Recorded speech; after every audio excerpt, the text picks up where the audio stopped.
Hi guys, Christian here, coming to you with another installment of what's going on in this crazy real estate and housing market that we're in right now, July 2020.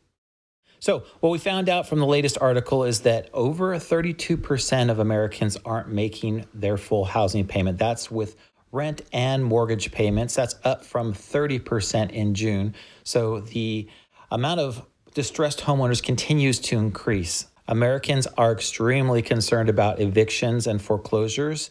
Those are going to obviously start to spiral out of control here in the next couple of months as the foreclosure and eviction moratoriums come to an end.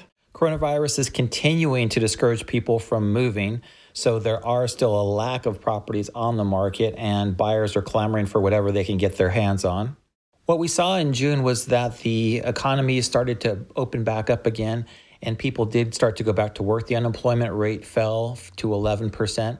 Even though that happened, July still became an incredibly difficult month for people to make their mortgage payments. 32% of Americans were unable to make a full either mortgage or rent payment in July. As you can see from the chart down below, in April it was bad, May it got really bad, June it went down a little bit, but July it still continued to go up. You can see that 19% of people didn't pay their full mortgage or rent payment, and 13% of those only could make a partial payment. What we found was more than 1 in 3 renters did not pay their July rent on time. The numbers were broken down. 38% of all renters, 30% of all homeowners failed to make on-time payments. The numbers are not looking good. The concern continues to grow over evictions, foreclosures. What's next in the housing market? The government has put some measures in place to stall these two things, but they're going to run out. In fact, they are running out in some states, and we've seen record eviction filings happen in states like Texas.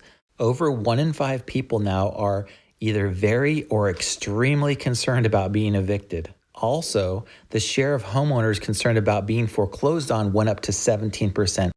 We know that coronavirus is having a huge impact on people's moving plans, and everybody's thrown into a chaotic mess as people who were planning to sell their homes are not, and people who were planning to buy homes don't have a place to move into.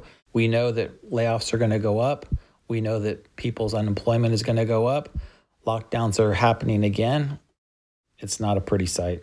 As the real estate and housing markets continue to evolve across the United States, make sure to press that subscribe button and hit that bell icon too to be notified of any upcoming videos that pertain to real estate and housing.